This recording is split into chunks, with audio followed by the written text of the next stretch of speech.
Prezidentdən şad xəbər gəlib, verilib, daha doğrusu prezident verib şad xəbəri. Hər birinizə 12 sot ayrılıb.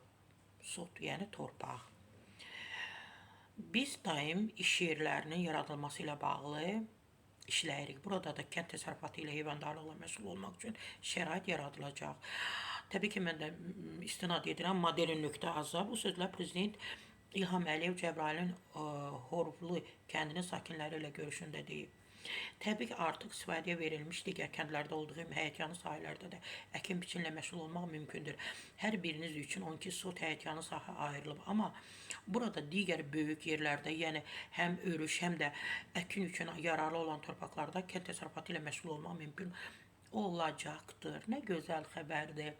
Yəni Qarabağda, Şərqi Zəngəzurda işsizlik olmamalıdır. Bütün bu şəhər və kəndlər tikiləndə bunu biz əsas vəzifə kimi qarşıya qoyuruq və bu barədə yaşayan insanlar işlə təmin olunsunlar.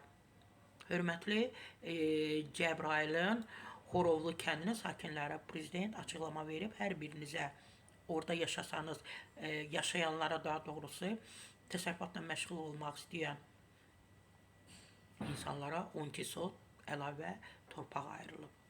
Nə gözəl.